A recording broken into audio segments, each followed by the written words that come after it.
Assalamualaikum warahmatullahi wabarakatuh. Good morning. Kaifa haluk? How are you today? Nice to meet you. Are you happy today? I wish you always be happy. Oke, anak-anak yang soleh dan soleha, alhamdulillah kita kembali bertemu dalam pembelajaran tematik dan kontekstual. Tema 6, subtema 1, hewan di sekitarku, muatan matematika. Oke, are you ready to study? Let's start our lesson by basmalah. Bismillahirrahmanirrahim. Oke, anak-anak yang soleh dan soleha, dalam pembelajaran muatan matematika kali ini yang akan kita bahas yaitu tentang ruas garis dengan menggunakan model konkret, bangun datar dan ruang. Kita lanjutkan dengan bangun datar dan ruang berdasarkan ciri-cirinya. Tahukah kalian titik adalah bagian yang terkecil dari sebuah bentuk, sedangkan garis adalah kumpulan dari titik. Nah, garis seperti ini, garis yang ujung-ujungnya berbentuk panah menandakan dapat diperpanjang tanpa batas. Sedangkan garis yang ujung-ujungnya dibatasi disebut ruas garis, anak-anak. Seperti gambar garis berikut ini. Nah, di sini akan dibatasi. Di awal ada batas awal dan ada batas akhir. Di sini ujung awal dan akhir dibatasi, sehingga garis ini dinamakanlah ruas garis.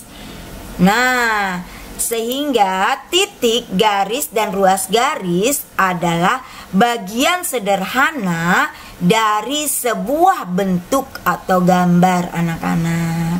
Oke, do you understand my student? Sekarang kita bahas ruas garis dengan menggunakan model konkret bangun datar. Nah, anak-anak, perhatikan 3 titik berikut ini. Supaya mudah, kita beri nama titik-titik berikut ini ya, dengan menggunakan huruf, yaitu huruf A, B, dan C. Nah, sekarang kita tarik garis dari titik A ke titik B. Kita lanjutkan dari titik B ke titik C. Dari titik C kita tarik lagi ke titik A. Apakah garis ini termasuk garis atau ruas garis, anak-anak? Nah, tadi kita sudah mempelajari kalau garis itu tidak ada batasannya. Sedangkan kalau ruas garis mempunyai batas. Nah, di sini garis ini mempunyai batas. Berarti ini adalah ruas garis.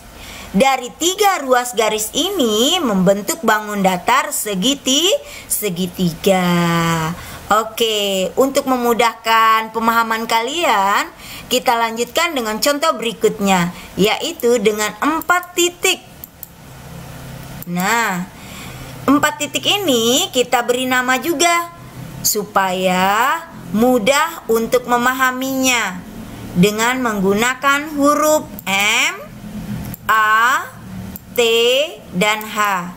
Sekarang kita tarik garis dari titik M ke titik A, dari titik A ke titik T, dari titik T ke titik H, dari titik H ke titik M.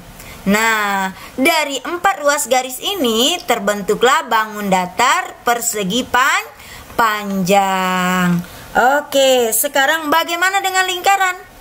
Lingkaran dibentuk oleh kumpulan titik-titik yang memiliki jarak yang sama dari titik pusatnya. Kalian perhatikan contoh berikut ini. Bangun datar lingkaran. Kita mulai dari titik pusat lingkaran itu sendiri. Kita beri garis. Garis yang melalui titik titik pusat lingkaran ini disebut garis tengah anak-anak. Nah, baru ada satu sisi lengkungnya. Dari kumpulan titik ini kita dapat membentuk satu sisi lengkung dari bangun datar lingkaran. Nah, ini yang dinamakan titik pusat lingkaran. Jadi garis yang melalui titik pusat lingkaran disebut garis tengah anak-anak. Oke, do you understand my student? Oke anak-anak yang soleh dan soleha, kita lanjutkan ke pembahasan sisi dan sudut bangun datar. Tahukah kalian bangun datar memiliki sisi dan sudut? Sisi pada bangun datar ada yang lurus dan ada juga yang lengkung atau kurva. Sisi datar dibentuk oleh garis lurus anak-anak, sedangkan sisi lengkung dibentuk oleh garis lengkung atau kurva.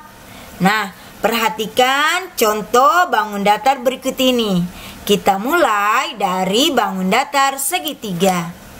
Nah, kita hitung dulu berapa jumlah sisi pada bangun datar segitiga. 1, 2, 3. Ternyata bangun datar segitiga memiliki 3 sisi yang terbentuk dari sisi datar anak-anak. Nah, kita lanjutkan dengan persegi. Kita hitung dulu sisinya. 1, 2, 3, 4. Ada 4 sisi yang membentuk bangun datar persegi. Dan bangun datar persegi ini terbentuk dari sisi datar juga. Kita lanjutkan dengan persegi panjang. Nah, kita hitung dulu berapa jumlah sisinya. 1, 2, 3, 4. Sama seperti persegi, ada 4 sisi pada bangun persegi panjang yang terbentuk dari sisi datar juga. Nah, sekarang bagaimana dengan lingkaran? Lingkaran sebagaimana kita ketahui tersusun atas titik-titik sudut yang tidak terhingga, sehingga membentuk garis lengkung yang sering kita sebut satu sisi lingkaran. Ini terbentuk dari sisi lengkung anak-anak. Oke, do you understand my student? Sekarang kita bahas tentang sudut pada bangun datar ya. Nah, tahukah kalian titik sudut adalah suatu titik ujung pada sebuah sudut? Perhatikan bangun datar berikut ini. Oke, kita hitung berapa titik sudutnya. Mulai dengan bangun datar segitiga. Ini yang dinamakan titik sudut ya anak-anak, yang ditunjukkan oleh anak panah ini. Nah, kita hitung bangun datar segitiga. 1, titik sudutnya 2, 3. Nah, berarti bangun datar segitiga memiliki 3 sudut. Sekarang bangun datar persegi. Kita hitung titik sudutnya. 1, ini dinamakan sudut. 2, 3, 4. Bangun datar persegi memiliki 4 sudut. Nah, sekarang bagaimana dengan bangun datar persegi panjang? Kita lihat sudutnya. 1, 2, 3, 4. Sama seperti persegi. Bangun datar persegi panjang memiliki 4 sudut juga. Oke anak-anak yang soleh dan soleha, semoga kalian paham dengan penjelasan ini. Semoga bermanfaat dan menambah ilmu pengetahuan kalian. Sampai di sini dulu pembahasan kita. Oke, let's finish our lesson by hamdalah. Alhamdulillahi rabbil alamin. Oke, do you understand? Jika kalian sudah paham, please do it. Silakan kalian lanjutkan dengan mengerjakan latihan berikut ini. Oke, don't forget, jangan lupa if you finish, jika sudah selesai, you send it to madam. Jangan lupa juga anak-anak, sholat, mengaji, dan bantu orang tua kalian. Dan tetap jaga kesehatan ya. Nah, sampai di sini dulu pertemuan kita hari ini. Wassalamualaikum warahmatullahi wabarakatuh. See you.